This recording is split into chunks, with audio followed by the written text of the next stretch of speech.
que sigue la comunión con nuestros hermanos en Cristo. Y ambas están firmemente entretejidas. El compañerismo con Dios y el compañerismo entre sí. Empezamos una nueva serie de mensajes titulada La comunión más dulce sobre esta tierra. Acompáñenos.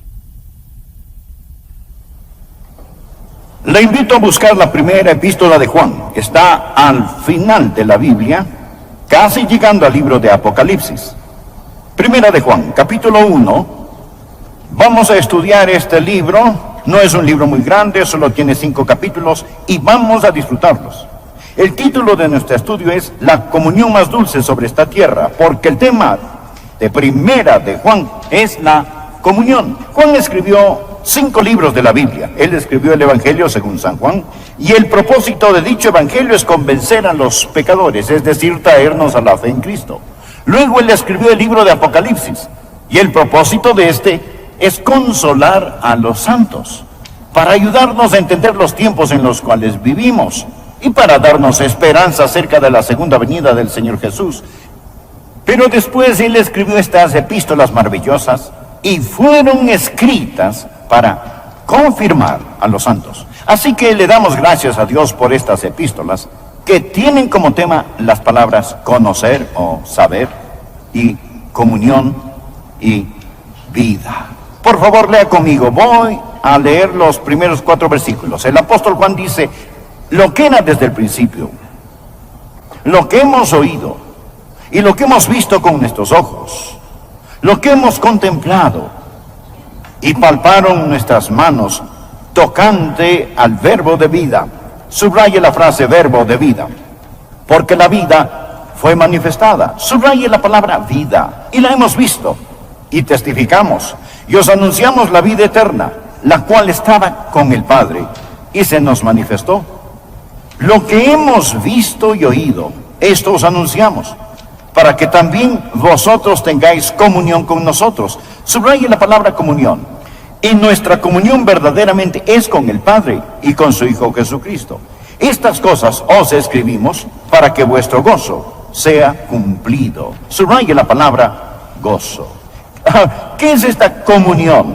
Este compañerismo maravilloso. Es una comunión que obtenemos a través de la vida que poseemos en el Señor Jesucristo. Ahora bien, no todos en esta congregación y no todos los que me escuchan por radio o televisión tienen vida. Usted dirá: si no tengo vida, ¿cómo le estoy escuchando? Es porque usted puede estar existiendo y no poseer vida. Pablo escribió acerca de una mujer no creyente en Primera de Timoteo: la que se entrega a los placeres, viviendo está muerta. Muertos aunque viven, muertos en vida. Esa es la razón por la que Jesús dijo en Juan capítulo 10, versículo 10, he venido para que tengan vida y para que la tengan en abundancia. Él hablaba con personas cuyos corazones latían, su sangre fluía por sus venas. Con todo, Jesús les dijo que no tenían vida, sino solo existencia. Una ostra tiene existencia, pero no vida. Ciertamente no como lo consideramos hoy, la vida que está llena y libre en el Señor Jesucristo. Y para poder llegar a vivir esta vida y disfrutar esta vida que es abundante y libre, el apóstol Juan nos dice 3 cosas en estos 4 versículos que hemos leído. Y en primer lugar, él nos dice que existe un hecho establecido. Anótelo, un hecho establecido. Por favor, nótelo en el versículo 1, mírelo. Lo que era desde el principio, lo que hemos oído, lo que hemos visto con nuestros ojos, lo que hemos contemplado y palparon nuestras manos tocante al verbo de vida. Mas el diablo siempre quiere confundir las cosas, distorsionar y negar las cosas. Y claro, la verdad más grande es la verdad acerca del Señor Jesucristo. Por ello, el diablo, desde que el Señor Jesucristo estuvo aquí en la tierra, incluso antes de que viniera, ha tratado de confundir a las personas acerca de quién el Señor Jesús es, era y siempre será. Así que Juan empieza estableciendo quién es Jesús. Y recuerde que estamos hablando que esta vida es un hecho establecido. Él está diciendo aquí que Jesús es Anótelo. Jesús es un hecho eterno. Jesús es un hecho eterno. Leamos, por favor, lo que era desde el principio. Él es el Cristo de las eternidades. Y Juan ya había escrito en su Evangelio en Juan 1:1, en el principio era el Verbo, en el principio era el Verbo. Antes que todo empezara a existir, Jesús estaba allí. Ese es el nombre de Dios para Jesús, el Verbo. En el principio era el Verbo y el Verbo era con Dios y el Verbo era Dios. A Jesús se le llama el Verbo de Dios en Apocalipsis capítulo 19, versículo 13. Habla de Jesús en toda su gloria y dice, estaba vestido de una ropa teñida en sangre y su nombre es el Verbo de Dios. Eso es interesante, ¿verdad? A Jesús se le llama el Verbo aquí. Vemos en 1 de Juan 1:1 que se le llama el Verbo de vida. Ahora, el Verbo de Dios. ¿Qué es un verbo? Un verbo es una palabra, o es la expresión de un pensamiento invisible o una idea. Jesús es la expresión visible del Dios invisible. Jesús articula a Dios. Él es el primer verbo de Dios. Él estaba allí en el principio era el verbo. Él testifica en el libro de Apocalipsis que Él es el alfa y la omega, el verbo de Dios, el alfa y la omega. ¿Sabe usted lo que esto significa? La primera y la última letra del alfabeto griego son alfa y omega. Si Él hablara hoy nos diría que Él es de la A a la Z. Tengo cientos y cientos de libros en mi biblioteca. Todos ellos están compuestos de solo 26 letras. Todo pensamiento en mi biblioteca está compuesto de 26 letras. Lo que Jesús está diciendo es, yo soy el alfabeto de Dios. Todo lo que Dios va a decir, Él va a decirlo a través de mí y por mí. Jesús es el primer verbo de Dios, el verbo completo de Dios y el último verbo de Dios. El libro de Hebreos nos dice, en estos postreros días, Dios nos ha hablado por el Hijo. Cuando usted dice Jesús, usted lo ha dicho todo. Usted no puede decir más, no necesita decir más.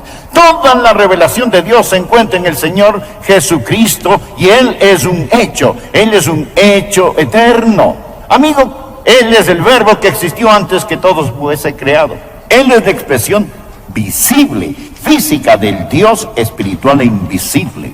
Pero no solo es Jesucristo un hecho eterno. Por favor, anótelo. Jesús es un hecho físico. Es muy importante que usted lo entienda. Note lo que Juan está diciendo, lo que era desde el principio, lo que hemos oído, lo que hemos visto con nuestros ojos y lo que hemos contemplado y palparon nuestras manos tocante al verbo de vida. Juan dice que él no era un fantasma, ni era una aparición. Él dijo que tenemos la evidencia audible. Nosotros lo oímos. Si hubieran tenido grabadoras en aquellos días, usted hubiera podido grabar la voz del Señor Jesús. Y no solo existe la evidencia audible, sino también la evidencia física. Juan dice, lo hemos visto, lo hemos contemplado. Juan usa la palabra teimi, es la palabra de donde tomamos la palabra teatro. Esta significa observar cuidadosamente. Juan dice, yo estuve con él por 3 años, yo lo vi. No solo existe la evidencia audible y la evidencia visible, pero también existe la evidencia física. Él dijo, nosotros lo palpamos, nosotros lo tocamos. Él está hablando de un hecho establecido. Deseo decirle algo más. No solo Él es un hecho eterno, y no solo Él es un hecho físico, sino que deseo mencionar algo más acerca de Él. Él es un hecho espiritual. Pero, ¿qué quiere decir con eso? Bien, mire lo que Juan está diciendo. Lo que era desde el principio, el hecho eterno. Lo que hemos oído, lo que hemos visto con nuestros ojos, lo que hemos contemplado. Y palparon nuestras manos tocante al verbo de vida, el hecho físico. Porque la vida fue manifestada y la hemos visto y testificamos y os anunciamos la vida eterna. Espere un minuto. Estas otras personas no la han visto, ¿correcto? Juan dice, yo voy a decirle lo que he visto para que usted crea. Yo nunca he visto a Jesús, ni le he oído. Yo nunca he tocado a Jesús con mis manos. Pero creo en Él porque Jesucristo también es un hecho espiritual. Él no está ahora aquí en cuerpo físico, más el Espíritu Santo de Dios lo revela. Y tal como Juan lo oyó, ahora la fe se convierte en los oídos del alma. Como Juan lo vio, ahora la fe se convierte en los ojos del alma. Como Juan lo palpó, ahora la fe se convierte en las manos del alma. Podemos conocerle por medio del Espíritu. Permítame darle un versículo. Juan dice en 1 de Juan capítulo 5, versículo 9. Si recibimos el testimonio de los hombres, mayor es el testimonio de Dios, porque este es el testimonio con que Dios ha testificado acerca de su Hijo. Hoy, Dios envía al Espíritu Santo a testificar de las palabras de los apóstoles. Y nosotros tenemos las palabras de los apóstoles. Juan asegura, lo que hemos oído, lo que hemos visto, se lo declaramos a ustedes. Y luego la Biblia dice, si recibimos el testimonio de los hombres, mayor es el testimonio de Dios. Y hoy no dependo de la oratoria, ni de la ilustración o lógica para convencerle. Gracias a Dios, el Espíritu Santo está aquí para afirmar lo que digo es verdad. Ese es el testimonio de Dios. Jesús es un hecho eterno, Jesús es un hecho físico, Jesús es un hecho espiritual, y el Espíritu Santo de Dios testifica del Señor Jesucristo. ¿Y qué es esta vida? El primer punto es un hecho establecido. Segundo punto, es una comunión vivida. No solo un hecho, sino una comunión.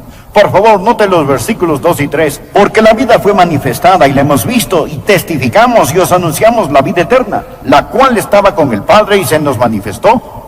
Lo que hemos visto y oído, eso os anunciamos, para que también vosotros tengáis comunión con nosotros. Ahora, Juan quiere compartir. Juan dice, yo lo vi y ahora quiero compartirlo. Y si alguien lo ve, oye y conoce, desea compartirlo. Amén. Por eso se nos llama testigos y no abogados. Un abogado defiende un caso. Un testigo dice lo que él ha visto y oído. La única persona que no puede dar testimonio es aquella que no ha visto ni oído nada. Luego él dice, hago esto para que ustedes puedan tener comunión. ¿Qué es la comunión? La comunión no es café con pan. La comunión no es dos personas o dos compañeros pasándola bien. ¿Qué es la comunión? Esta es una palabra muy técnica, para que también vosotros tengáis comunión con nosotros. Es la palabra griega koinonía. Permita que esta palabra esté en su mente, necesita estar en su vocabulario. Koinonía, y significa tener cosas en común. Es decir, este Jesús, este hecho establecido, y debido a este hecho establecido, existe una comunión que se vive. Podemos tener comunión los unos con los otros. Literalmente significa tener algo en común. Ahora observe con quién tenemos comunión. Note, él dice en el versículo 3, nuestra comunión verdaderamente es con el Padre y con su Hijo Jesucristo. Bien, pero eso plantea una pregunta. Nada, Él es santo, yo soy impío. Él es omnipotente, yo soy un gusano. ¿Y cómo puede Adrián tener comunión con Dios? Sin embargo, el apóstol Juan afirma, nuestra comunión es con el Padre. Yo no tengo nada en común con el Padre. Bien, leamos los versículos 5 y 6. Este es el mensaje que hemos oído de Él y os anunciamos. Dios es luz y no hay ninguna tinieblas en Él. Si decimos que tenemos comunión con Él y andamos en tinieblas, mentimos y no practicamos la verdad, estamos en tinieblas. Él está en la luz. Existe un gran abismo entre nosotros y Dios. Entonces, ¿cómo puedo tener comunión con Dios omnipotente? Así es como este Dios, que sabe que existe un abismo entre Adrián y él, y entre usted y él, envió al Señor Jesucristo a tomar algo que tenemos en común: la carne humana. Jesús se convirtió en un hombre, sin nunca desechar su deidad, pero ahora Él toma la forma humana, y nosotros empezamos a tener semejanza. Llegamos a ser uno. Él toma la naturaleza del hombre para que yo pueda tomar la naturaleza de Dios. Y Él dice en 2 Pedro capítulo 1 versículo 4, le fascinará esto, para que llegaseis a ser participantes de la naturaleza divina. Participantes de la naturaleza divina. Esa palabra participantes, traducida en Pedro, es exactamente la misma palabra que se traduce comunión aquí en Primera de Juan. Poseemos la comunión de la naturaleza divina. Verá, Jesús se hizo hombre, llegando a ser como yo, para que yo llegue a ser como Él. Él tomó la naturaleza del hombre para que pudiésemos tomar la naturaleza de Dios. Así poseo comunión con Dios a través del Señor Jesucristo. Es decir, un gusano como yo, puedo caminar, hablar y tener comunión con Él, y puedo cantar, vengo al jardín solo, cuando el rocío aún está sobre las rosas, y la voz que mis oídos escuche es el Hijo de Dios que se revela, y Él camina y habla conmigo y me dice que soy suyo. Esa es la comunión, la koinonía. que tenemos con Él por la encarnación. Por ello, Juan afirma, miren, Él es un hombre, Él es un hombre. Nosotros lo vimos, lo palpamos, lo escuchamos. Tomó la naturaleza del hombre para que podamos tomar la naturaleza de Dios. Y hemos llegado a ser partícipes de la naturaleza divina. Y entonces, no solo tenemos comunión con Dios, sino como el día sigue a la noche, nosotros debemos tener comunión los unos con los otros, porque cuando yo nazco de Dios y usted nace de Dios, la misma naturaleza que está en Adrián está en usted, y el Jesús en mí va a amar al Jesús en usted. Poseemos la misma naturaleza, nacemos del mismo vientre, del vientre de la gracia, y eso es tan importante. Esa es la razón por la cual la Biblia lo llama en Filipenses 1:5 la coinonía del Evangelio o la comunión del Evangelio. Y en Filipenses 2:1 se le llama coinonía o la comunión del Espíritu. Así que, escuche, esta comunión es un hecho establecido. Es una comunión vivida. Y ahora este es el tercer punto. Es un gozo disfrutado. Por favor, leamos el versículo 4. Y estas cosas os escribimos para que vuestro gozo sea cumplido. No existe mayor gozo que conocernos unos a otros en el Señor Jesucristo.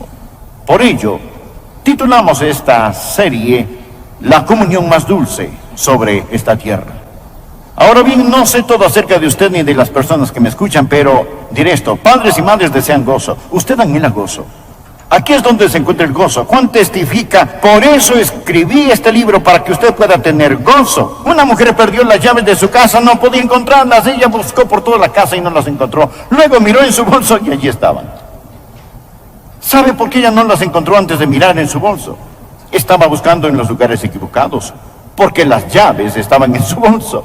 Usted puede buscar el gozo, pero no lo encontrará hasta que lo busque en el Señor Jesucristo. El gozo es el derivado de la comunión con Dios y la comunión con la familia. El Salmo 16, versículo 11 dice: me mostrarás la senda de la vida, en tu presencia y plenitud de gozo, y delicias a tu diestra para siempre. Sabe, el pecado promete gozo, pero nunca lo da. Muchos de ustedes quizá tienen cientos de canales de televisión que entran a su casa. Nosotros tenemos más entretenimiento. Amigo, solo hay verdadero gozo en el Señor Jesucristo. No estoy diciendo que usted no puede ser un no creyente y que no pueda por un tiempo estar contento. No hablamos de la felicidad, hablamos de gozo. La felicidad depende de las circunstancias, el gozo depende del Señor. La Biblia dice: regocijaos en el Señor. Si usted persigue la felicidad, es prisionero de las circunstancias, porque si estas cambian, usted no estará alegre.